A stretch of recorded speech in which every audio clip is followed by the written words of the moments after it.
Bienvenue à tous, mesdames, messieurs, qui, pour sauver la BAC BR du naufrage, depuis peu, vous l'aurez constaté, la deuxième plus grande formation de l'échiquier politique béninois prend de l'eau de toutes parts. Entre le bureau politique et certains militants, voire cadres du parti, c'est la rupture, des scènes de divorce presque à l'appel. Et pourtant, le capitaine à bord, quoique technocrate, n'est point un néophyte en la matière. Abdoulaye Biotane, précédemment président de l'Alliance pour un Bénin triomphant, n'aura pas fait piètre figure lors de la présidentielle de 2016. Sur 48 candidats en liste, la 4e place lui est révolue. La suite du parcours, mesdames, messieurs de l'homme, n'est plus à rappeler. Que se passe-t-il alors au sein du parti dont il a désormais la charge au lendemain de la réforme du système partisan? De quel mal est-il atteint pour perdre tant de plumes sous sa bannière? Des éléments d'analyse, c'est tout de suite. Et maintenant, ce sera autour du thème démission en cascade au bloc républicain. Le BR en quête de leadership aux victimes de manipulation. Nos invités, Gilles Chris Tchidi, journaliste, il est analyste déjà à nos côtés. Gilles Chris Tchidi, bonjour à vous. Bonjour à vous, Joël, et bonjour à tous nos téléspectateurs. Je vous réponds. Merci pour la disponibilité. En face, Marcel Zoumenou, qui n'est non plus à présenter, journaliste, il est analyste également. Marcel Zoumenou, bonjour à vous. Bonjour, Joël. Merci pour la disponibilité. Que de jours sans qu'on ne parle d'une démission quelque part. Oui, le cas qui retire notre attention ce jour-ci, mesdames, messieurs, c'est celui de la deuxième formation sur l'échiquier politique béninois au lendemain de la réforme du système partisan. Est-il encore besoin de rappeler ses scores lors de ces législatives et ensuite des communales? À sa tête, un homme qui n'est non plus à présenter, Abdoulaye Biotane. Et pourtant, ça saigne de partout. Gilles Chris, tu dis, ça devient préoccupant. L'analyste. Oui, tout à fait. Vous savez que quelque temps après la validation de cette réforme politique, il nous est arrivé plusieurs fois par ici de faire quelques projections sur l'avenir de cette réforme.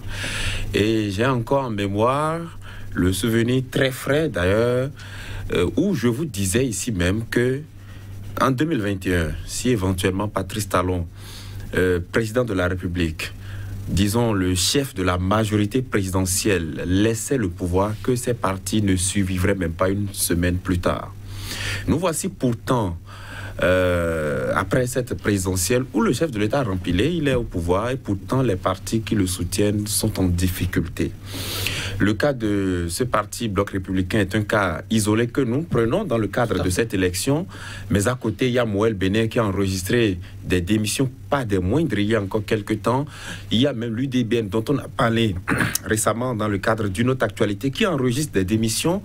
Et il n'en est pas moins au niveau de l'Union progressiste et un peu partout, sans oublier évidemment les partis de l'opposition. Mais tout ça c'est symptomatique de ce que la réforme, même si elle n'a pas été mal pensée, elle a été faite un peu dans la précipitation. Parce que nous l'avons dit ici, les conditions dans lesquelles les gens se sont réunis n'étaient pas toujours les meilleures pour que cette réforme soit durable. Et j'ai l'impression que le chef de l'État avait presque anticipé sur cette situation où il proposait aux partis, selon les informations qui nous ont été quand même fournies à l'époque, il avait proposé que un pacte, disons, j'emploie ce mot peut-être qui n'est pas péjoratif dans ce contexte, un contrat soit élaboré avec les anciens partis qui allaient vouloir fusionner pour que désormais, au moins que ces partis-là aient une durée de 10 ou 20 ans. Il avait proposé ça, ou il l'aurait proposé selon les informations. Bon, après, les gens ont refusé et ils avaient voulu se donner cette liberté de partir à tout moment.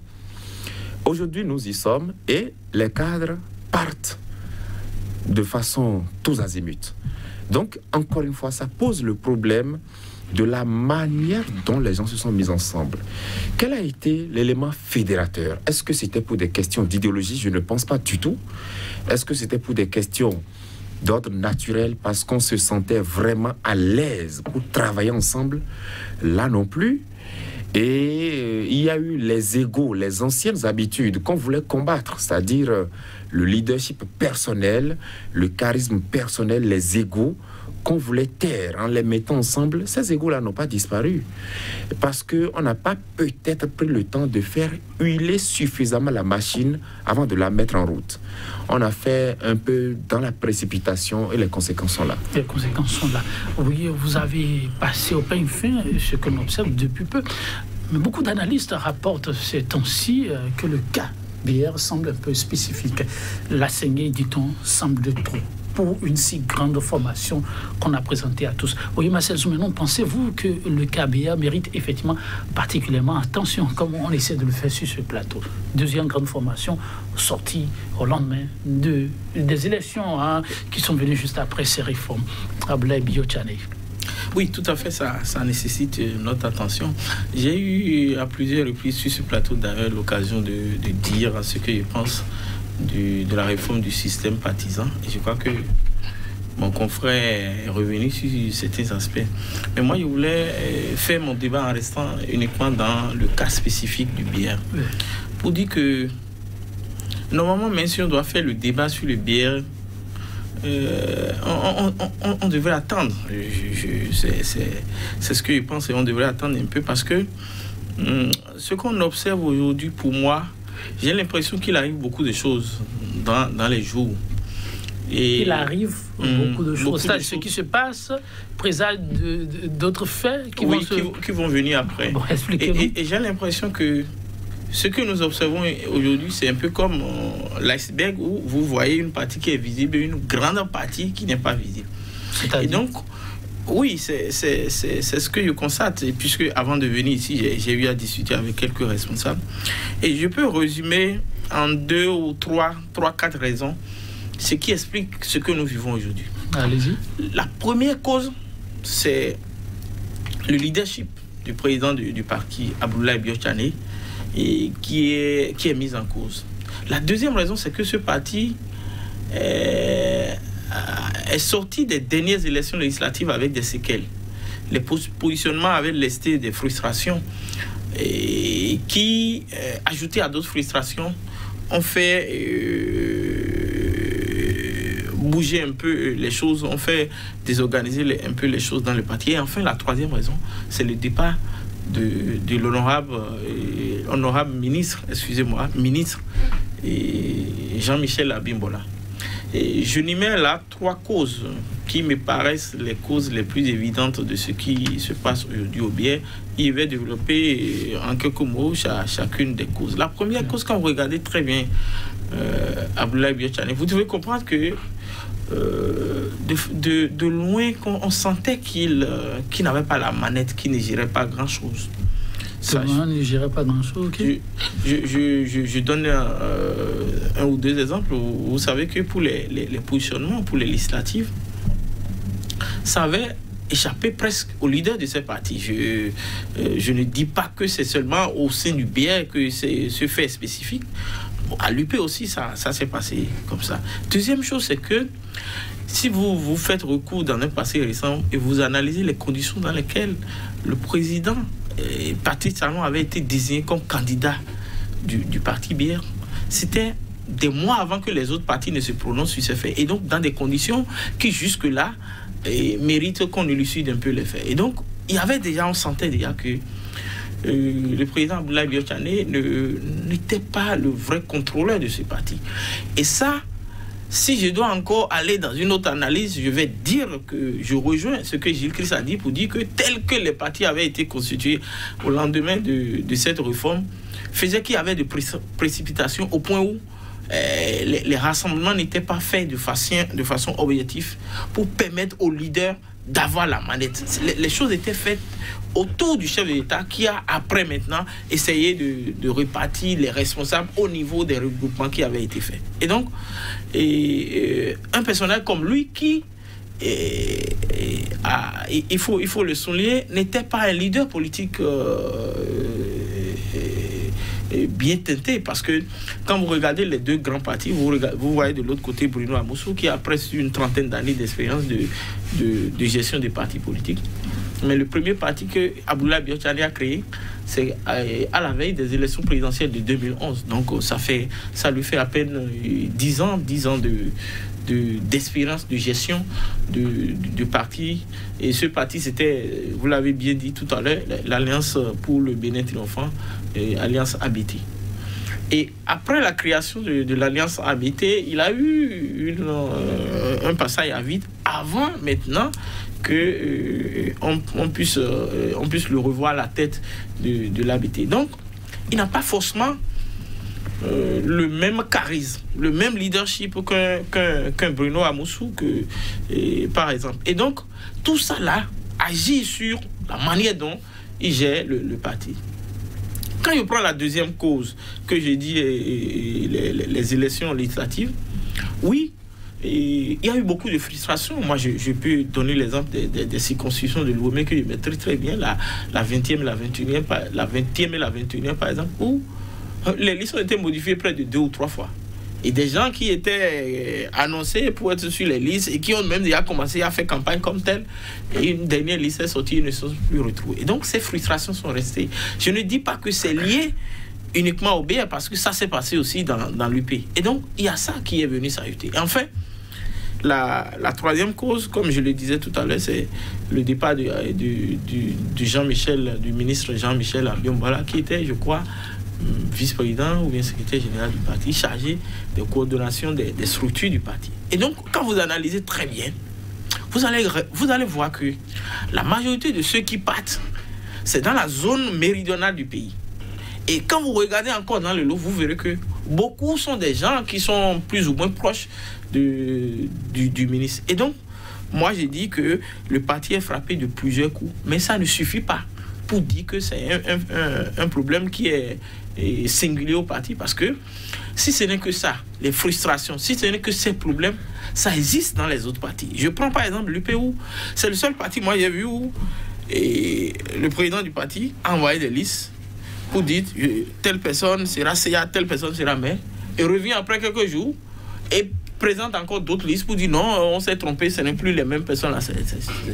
C'est encore le seul parti parlant toujours de l'UP où j'ai vu quelqu'un qui a envoyé une lettre de démission en bonne et due forme, mais après il y a une décision du parti pour dire non, on n'accepte pas ta décision et on le renvoie à ses charges. Et donc, si ce n'est que les frustrations que j'ai illustrées, ce n'est pas inhérent, ce n'est pas propre. Vous dites, et donc, il peut y avoir au-delà des frustrations. Le deuxième part de l'analyse, ma mère a dit qu'il y a quelque chose, c'est pourquoi j'ai commencé à dire au début que au-delà de ce que nous voyons, il y a autre chose que nous ne voyons pas. C'est quoi? C'est autre chose. On va essayer, puisqu'on est en analyse, oui. M. Marcel Soumenou, on va creuser ensemble pour voir ce qui peut bien être, c'est autre chose. Quand nous prenons les 3 hypothèses de Marcel Soumenou, quel est votre regard, Gilles Christidi? Non, ce sont des hypothèses assez pertinentes quand même, hein, lorsque vous voyez un peu l'animation de la vie politique par ce parti aujourd'hui. Je prends par exemple, vous l'avez déjà présenté dans votre introduction, le responsable de ce parti, le ministre Abdoulaye Biotchane, qui d'ailleurs, comme l'a si bien démontré tout à l'heure Marcel Soumenou, aujourd'hui est un technocrate pur, c'est vrai, mais qui n'est pas un animal politique. Vous prenez des animaux politiques, vous allez voir Adrien Mbedji, par exemple, qui a à son actif une trentaine de militantisme et de responsabilité, de gestion d'un parti politique. Il a pu voir beaucoup de choses dans son parcours qui peut-être ne le dédouane pas ou ne l'empêche pas d'avoir des crises au sein de son parti, mais il a une certaine expérience.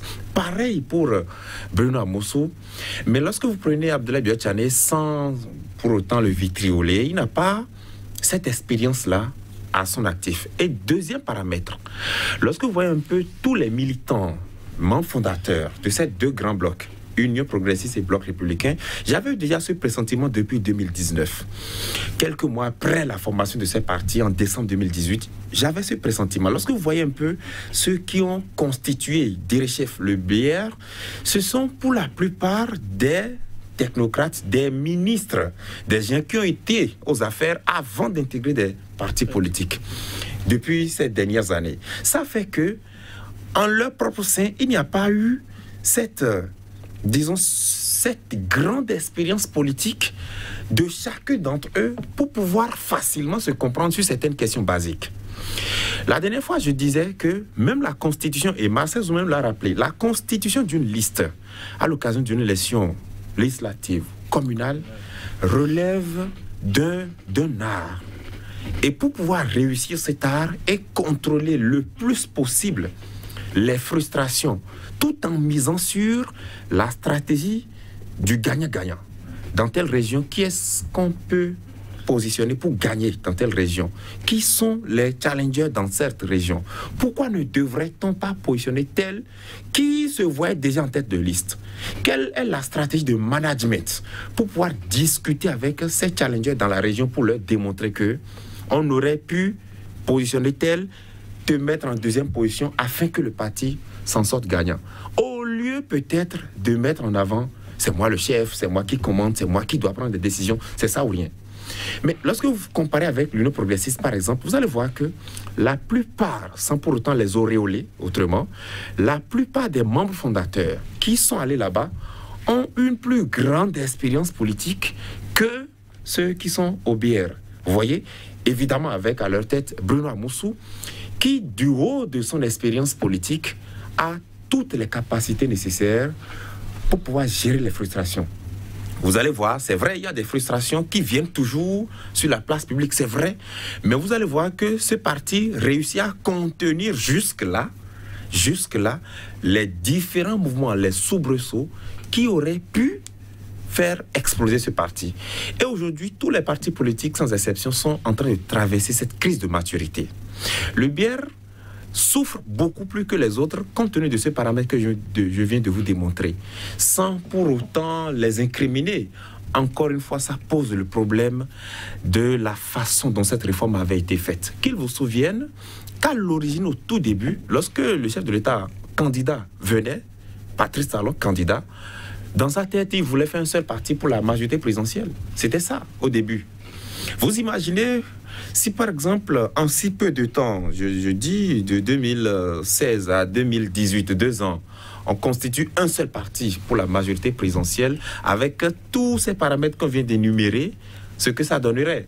Et c'est peut-être en anticipant, en faisant parler leurs égos que les acteurs s'étaient opposés, où on a formé le BR, d'un côté l'Union progressiste, où déjà d'autres partis ont commencé aussi à s'isoler. Finalement, on a eu un peu plus de... Aujourd'hui, on tourne autour d'une dizaine de partis soutenant le chef de l'État. Hein.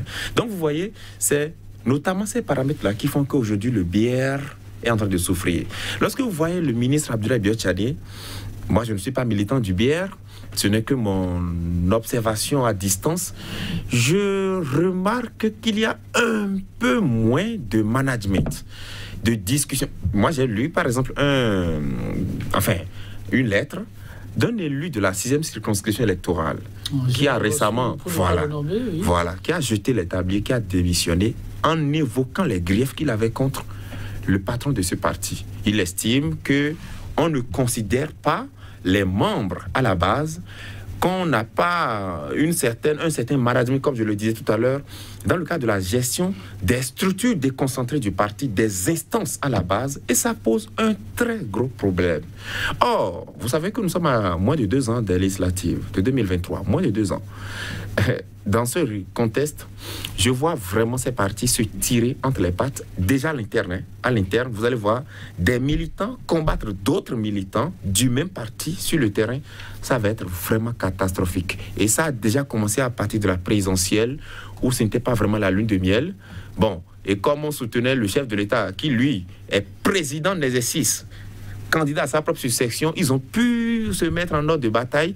Si c'était un autre candidat de la majorité présidentielle, et que Patrice Talon partait, vous allez voir que ces partis ne resteraient pas en l'État bien avant que la présidentielle n'ait lieu. Et aujourd'hui, c'est un scénario apocalyptique qui s'annonce, un peu comme Marcel le dit. Ce n'est que la partie visible de l'iceberg. En dessous, c'est du volcan qu'il y a au sein des partis. En dessous, Marcel Zoumenou évoquait un peu les raisons que vous avez évoquées, et quand on écoute plutôt le dernier Aronson Tablier, Gilles Agossou, ce sont ces facteurs, la frustration. Il disait tout à l'heure, si ce n'est que ça. Oui, si ce n'est que ça, au regard des engagements pris pour se fondre dans ces ensembles, est-ce que c'est compréhensible qu'on aille jusque-là? Non, ce qu'il disait, c'est que les frustrations ne sont pas typiques au BR. C'est-à-dire que ce n'est pas uniquement inhérent au parti Bloc républicain, mais que ça vient un peu partout. Et que donc, du coup, en partant de cela, on ne peut pas dire que le bière vit un cas particulier. Mais ce pourquoi on aurait pu s'inquiéter pour le bière actuellement, c'est qu'il y a vraiment beaucoup d'autres choses en dessous. Par exemple, des questions d'intérêt. Des questions d'intérêt. Et il y a beaucoup de gens, par exemple, pour le positionnement ou la constitution des listes pour les élections communales de 2020, et peut-être aussi dans le cadre des campagnes électorales pour le président de la République, qui était candidat à sa propre succession, ça n'a pas été du tout facile au sein de ce parti politique. Il y a même certains cadres que moi j'ai écoutés et qui disaient que le ministre les narguait presque dans le cadre de la gestion de ces événements-là. Bon, lorsque c'est comme ça, sans être militant de ce parti, moi je fais le constat que au sein de ce parti ou au fond, il y a vraiment des questions d'intérêt qui priment au-delà de tout. Je ne sais pas comment est-ce que les partis, notamment celui-là, a pu gérer par exemple les fonds à lui alloués, par exemple dans le cadre du financement public des partis politiques. Comment est-ce que ça a été fait? Parce que lorsqu'on dit qu'il y a eu mauvaise gestion des structures à la base, des instances déconcentrées, ça peut être aussi d'autres financiers. Les gens peuvent s'estimer lésés dans le cadre de la gestion des fonds alloués à ce parti qui est le deuxième grand parti si on tient compte des résultats des législatives, des communales de 2019 et de 2020. Vous voyez? Donc, ça fait quand même pas mal de facteurs. Et puis, il y a les questions d'affinité, toujours. Vous voyez, qui s'entend mieux avec le responsable du parti, qui ne s'entend pas avec lui, dans quelle région y a-t-il de frustration, comment est-ce qu'il le gère. Vous voyez la façon dont le ministre Abimbola a été suspendu. Et pourquoi il a été suspendu? Parce que, retournons à la base, il aurait été suspendu parce qu'il aurait fomenté, je dirais comme ça, un coup d'État dans une commune. Avec la maire, Madame Fagbogon, qui avait été donc débarquée de la tête de cette commune quelques mois après son arrivée. Et donc le parti a estimé que ce n'est pas loyal, il faut taper du poing sur la table. Le simple fait que ce fait-là ait eu lieu, moi je ne parle pas de sa suspension, je parle de ce qu'on lui reproche. Le fait que cela ait lieu prouve que à l'interne de ce parti, il y a beaucoup de guerres de leadership. Et ça illustre davantage ce que nous sommes en train de dire, que vit ce parti et qui attire notre attention à nous tous. Ouais, Marcel Zoumanou, vous l'aviez dit, et quand on fait toujours l'exposé, on se rend compte que ce qu'on dénonce et qu'on décrit aujourd'hui n'est pas si différent de ce qu'on a observé avant la réforme du système partisan. Alors, si on a fait ce parcours pour avoir ce résultat, pourquoi à l'interne, si on peut considérer que ce sont des balbutiements de début de réforme, pourquoi ne pas considérer en tant que convaincu de la cause qu'à l'interne qu'on puisse laver le linge sale? C'est vraiment compliqué de gérer ça ainsi. Bon, moi, de ma position, je n'ai pas, comme je le dis, quand vous faites ces genres d'analyse sur ces partis, vous n'êtes pas membre. Moi, je ne suis pas membre, je suis membre d'aucun parti. Vous n'êtes qu'analyste, oui. Oui. Vous faites des recours. Vous avez des éléments que les leaders qui sont à l'interne vous donnent. Et l'une des raisons, et je crois que Gilles Christ est revenu sur ça, c'est qu'on m'a également parlé de mauvaise gestion, puisqu'on a dit qu'il y avait eu des choses qui avaient été faites. Au moment où le ministre Jean-Michel Abimbola était chargé de la coordination, c'est-à-dire on m'a parlé spécifiquement du recensement des militants dans les structures décentralisées et qui sont refaits. Ce qui a été déjà fait avec beaucoup de millions sont en train d'être refaits aujourd'hui, et beaucoup de militants parce que c'est du gaspillage. Oui, du gaspillage d'argent. Et donc c'est très difficile de dire que ça s'arrête seulement au problème de frustration interne des gens qui ont été marginalisés, des gens qui ne sont pas contents. Et je crois que il faut qu'on ouvre un peu le champ de notre réflexion pour dire que, au-delà de ça, le simple fait que autant de personnes décident de démissionner dans une période aussi courte, à la fois, nous devons nous amener à regarder au-delà des problèmes que nous énumérons. C'est ça que je dis. Allons-y, oui.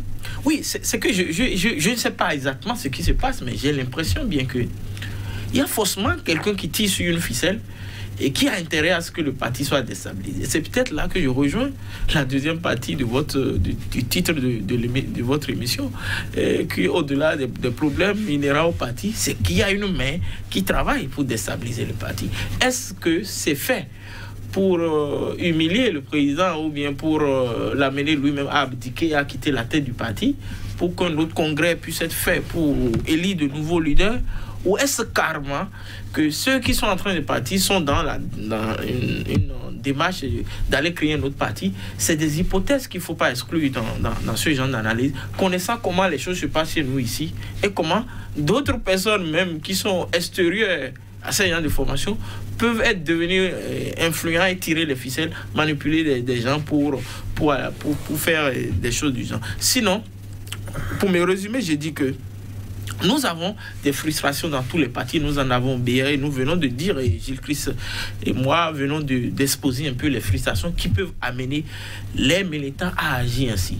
Mais autant nous reconnaissons qu'il y a des frustrations, nous devons reconnaître aussi que le fait que plusieurs personnes à la fois dans une période aussi courte prennent cette décision me paraît pas anodin, pour qu'on ne puisse pas tenir compte du fait qu'il y a faussement des gens qui peuvent être en train de manipuler des gens par le bas. Alors, des formations qui soutiennent le chef de l'État et BR, c'est la seconde formation à avoir le privilège, si on peut le qualifier ainsi, avec l'UP, d'être seul en compétition pour ces législatives. Qui peut se donner le luxe d'aller tirer les ficelles dans l'ombre et dans quel intérêt? Bien malin qui pourrait répondre avec exactitude à votre question si vaste et délicate à la fois. Vous savez, tout est possible dans l'arène politique. J'ai employé le mot arène pour vous faire voir le caractère combatif ou violent de l'animation de la vie politique dans une nation. Même avec la rupture. Mais bien sûr. Ah, mais comment? Les nouvelles orientations. Je vous ai dit à l'entame de cette émission que les anciennes habitudes n'ont pas du tout été combattues. Les anciennes habitudes n'ont pas disparu. Elles ont été masquées pour une période, tout simplement, pour pouvoir peut-être prendre le pouls de la période avant de faire ressurgir les anciennes habitudes. Je vais mettre l'accent sur un paramètre important. Lorsqu'on faisait les partis là, on garantissait la démocratie interne de ces partis. Vous vous souvenez, non? Tout à fait. Où on a dit, bon, par le passé, c'était le président seul qui décidait. Voilà pourquoi les partis s'identifiaient pas une personne, les partis de temps, mais que désormais, ça va être collégial et que les décisions seraient prises de façon démocratique. Lorsqu'on a fini de dire ça, et qu'on va aux élections communales, et qu'on a des élus, et qu'on dit, le code électoral même dit clairement les modalités d'installation des conseils communaux, et qu'on dit clairement, ce n'est pas ce code qu'il a dit, que le maire issu du parti ayant la majorité des conseillers, c'est ce qu'on a dit. Ça veut dire que si le parti A a plus de conseillers que les partis B et C, ce parti A peut présenter 2 candidats, 3 candidats. Toujours est-il que le maire doit être issu de ce parti. Et qu'on a vu que malgré ça, des militants des partis se ralliaient aux militants d'autres partis pour combattre des candidats officiellement portés par les instances dirigeantes. La démocratie interne aurait voulu, par exemple, qu'on discute avec ces militants-là et qu'on comprenne leur motivation, quitte à peut-être prendre en compte leurs doléances en réalisant peut-être que dans cette commune-là, celui dont le bureau politique a pensé n'est peut-être pas le mieux adapté pour gérer cette commune. Mais les partis n'ont pas voulu de cela.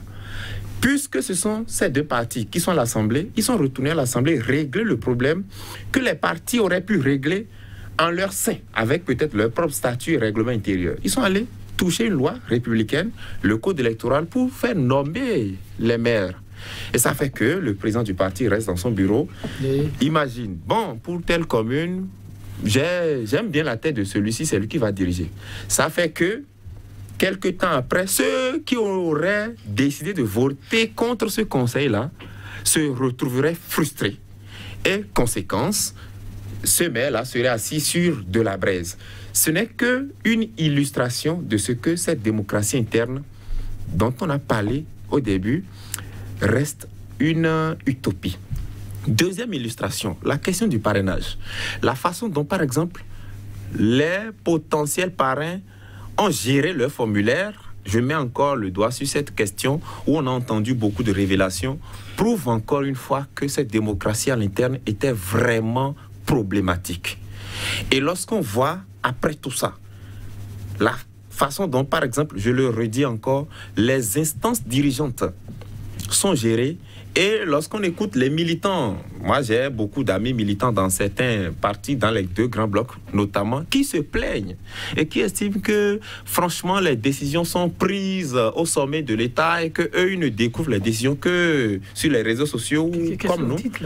Mais vous n'avez pas dit que les décisions sont prises au niveau des instances dirigeantes du parti, vous dites au sommet de l'État. Ah, c'était peut-être un lapsus. Au sommet des partis. En tout cas, mais votre lapsus m'amène à ouvrir cette parenthèse. Non, non, franchement, je suis sincère, oui. Peut-être un lapsus. Au sommet des partis, vous savez, l'inconscience parfois titille ce que nous... Non. Bon, okay. Ne creusez pas, ne cherchez pas les pouces sur la tête d'un chauve. Bizarrement, votre inconscience m'amène à venir avec les propos de Marcel Zoumenou. Et il constate que, eh bien, ces départs sont venus presque toutes d'une région. Oui. Et qui a un départ qui a sonné comme le glas. Un troisième élément, oui. L'ancien député devenu ministre. Oui, je suis votre regard.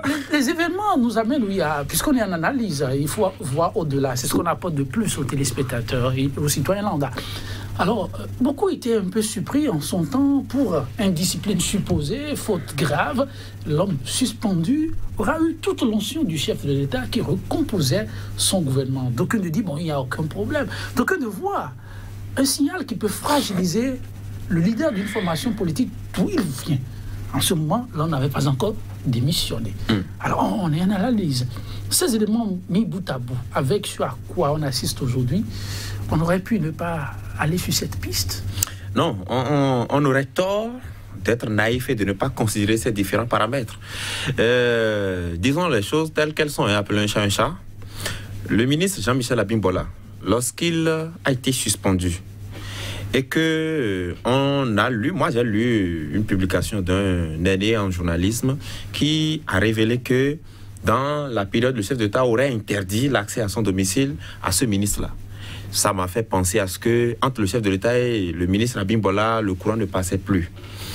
Mais après, lorsque le gouvernement du second mandat a été formé, et que je le vois à la tête de son ministère, et que le ministre lui-même démissionne dans la même période, dans la foulée, bon, ça veut dire qu'il a une certaine assurance, il est très sûr de ce qu'il fait, et son maintien à son portefeuille, au-delà des questions de compétences dont on peut parler naïvement, prouve que quelque part, il a pu rétablir le pont avec le chef de l'État, et que peut-être que de là où il est, il a tout intérêt à voir le parti imploser, parce que au-delà de ABT, Abdoulaye Biotchane, qui dirige le parti, celui qui a une plus grande expérience politique et qui peut gérer le bière, c'est Jean-Michel Abimbola.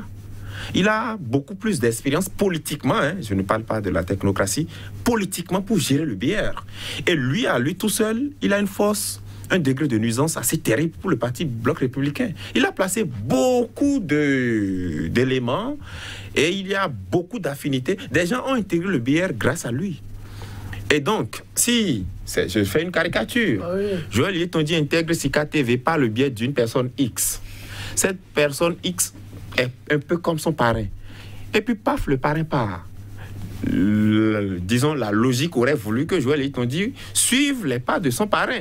Bon, après, il y a d'autres considérations parfois sous nos cieux. Donc, c'est pour dire que au sein de ce parti-là, il n'y a que le ministre Jean-Michel Abimbola, de là où il est, peut bel et bien utiliser ses cartes, ses cartouches, quitte à montrer peut-être à ses adversaires, à ses détracteurs, si je peux employer ces termes-là, qu'il est encore politiquement très fort et qu'il a les coups des franches pour pouvoir nuire à ce parti.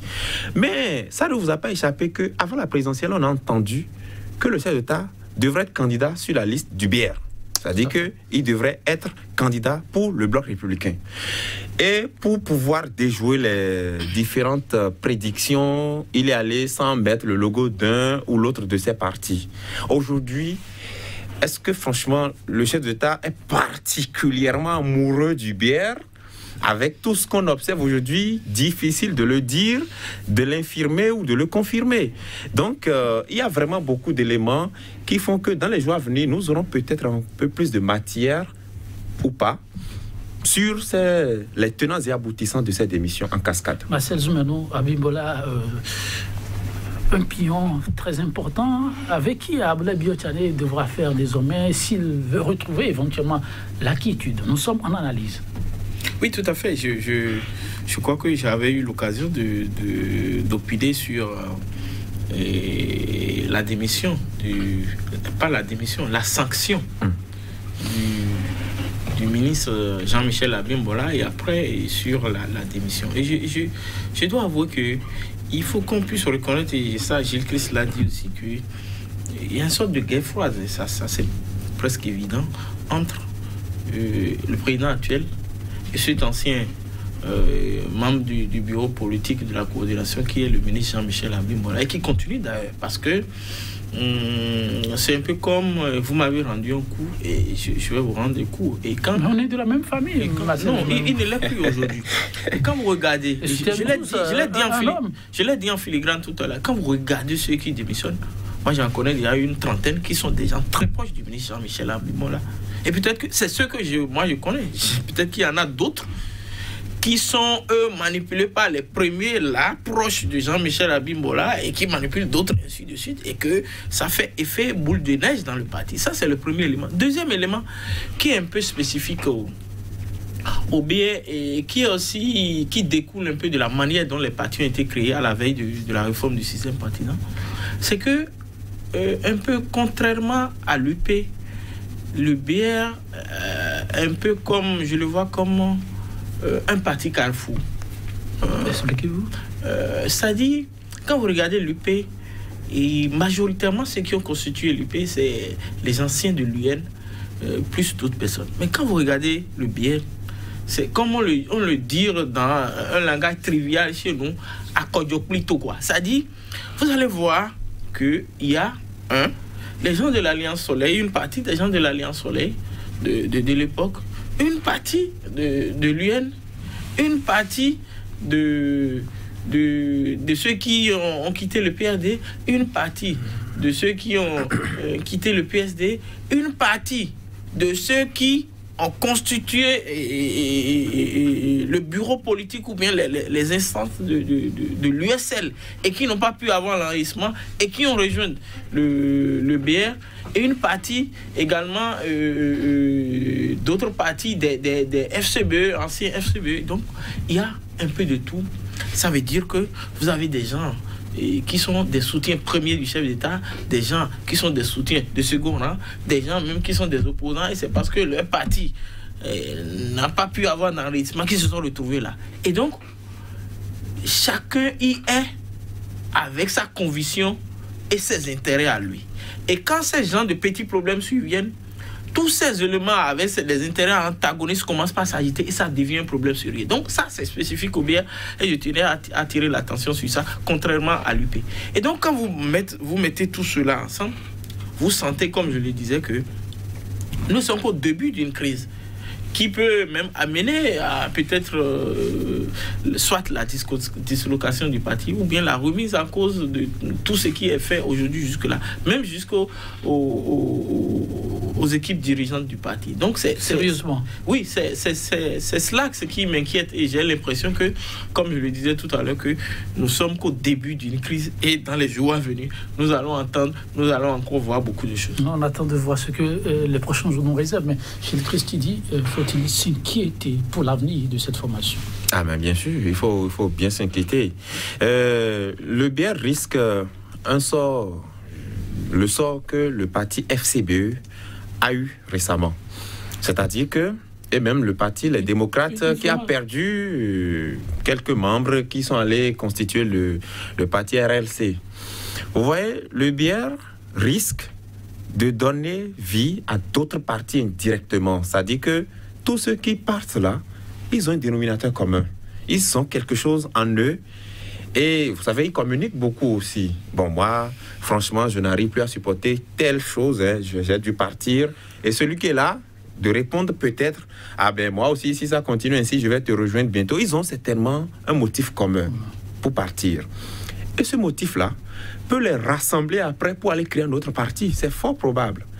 Encore que nous sommes au tout début de cette réforme. Moi, j'estime que c'est quand même trop tôt pour qu'on enregistre ces choses-là. Si déjà, 2 ou 3 ans après la naissance de ces partis, on arrive à ne plus se supporter, à se digérer du tout au sein de la même famille. Vous avez dit tout à l'heure qu'on supporte le même régime, la même personne. Mais vous n'avez jamais vu 2 frères nés du même ventre se combattre à mort, se tuer. Ça arrive. Je ne vous parle pas de votre épouse, à qui vous avez dit les belles paroles du monde, et qui est votre complément ou votre moitié, qui après a des points de vue complètement contraires aux vôtres. C'est ça la vie. Donc, ce n'est pas sur la scène politique que c'est la lune de miel. Donc, on peut ou on doit s'inquiéter aujourd'hui de ce que vit ce parti-là.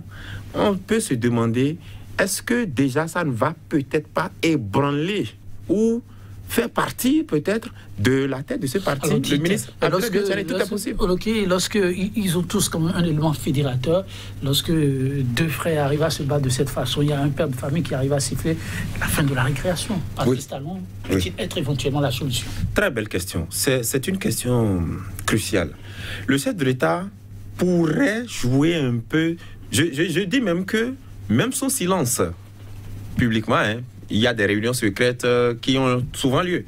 Publiquement, son silence fait déjà que les gens se retiennent beaucoup pour ne pas faire plus que ce qu'on voit là. Et le fait qu'il soit là et qu'il échange avec certains fait toujours que le parti tient encore debout le temps qu'on tienne cette émission. Mais n'oublions pas qu'il est en train de faire son dernier mandat constitutionnel, qui fait que, juste après la législative de 2023, certains diraient Patrice Talon c'est fini. Vous vous souvenez, non, de cette phrase? Patrice Talon c'est fini et il n'a plus rien à m'apporter, ou en tout cas je n'ai plus à le craindre. Les gens sont là juste parce qu'ils le craignent peut-être, parce qu'ils ne veulent pas le décevoir, parce qu'ils veulent bien se faire voir par lui. Donc le chef de l'État, pour le moment, il peut encore continuer à fédérer les différentes énergies, à peser de son poids dans ce qui se passe. Alors, Marcel, même question. Patrice Talon peut-il la solution? Oui, s'il le veut bien, il peut être la solution. Et puisque, évidemment, moi, je continue de dire que les 2 partis sont ses partis. Et donc, s'il veut intervenir dans cette crise, il pourrait aider un peu le parti à arrêter la saignée. Je crois que c'est possible qu'il le fasse, mais... comme l'a dit, oui, il y a un mais parce que, et comme je l'ai dit, et d'ailleurs ça se crie déjà dans les journaux, sur les réseaux sociaux, que c'était rejoignant des partis de l'opposition. D'autres, oui, oui, je l'ai lu. Et d'autres, comme l'a dit Gilles Christ, pourraient être amenés à créer d'autres partis. Et peut-être que le BR tel qu'on l'a vu aujourd'hui ne va plus exister sous cette forme. Soit il disparaîtra, ou soit il va exister dans une forme. Non, je crois que ma conclusion, c'est qu'au-delà du problème du BR, il faut reconnaître que la réforme du système partisan a été mal ficelée. On n'a jamais cessé de le dire, on l'a dit ici plusieurs fois. Et nous voyons déjà, 3 ans déjà, 3 ou 4 ans après déjà, que les conséquences sont dramatiques. Et dans 10 ans, qu'est-ce que ça sert? Les partis politiques, tous bords confondus et tous statuts confondus, sont à la croisée des chemins. Ils doivent se rasseoir. Et j'ai l'impression que tous ceux qui ont fait cette réforme devront encore mieux la repenser pour pouvoir la solidifier, afin qu'on n'ait pas, disons, un scénario beaucoup plus apocalyptique que ce qu'on est en train de voir. Merci à vous, Gilles Christ Chidi. Merci également à vous, Marcel Zoumenou, cher téléspectateur. Merci. 100% Bénin, ce sera tout. On finit avec Thomas Robb, l'homme est l'eau pour l'homme. Prenez soin de vous et à très bientôt.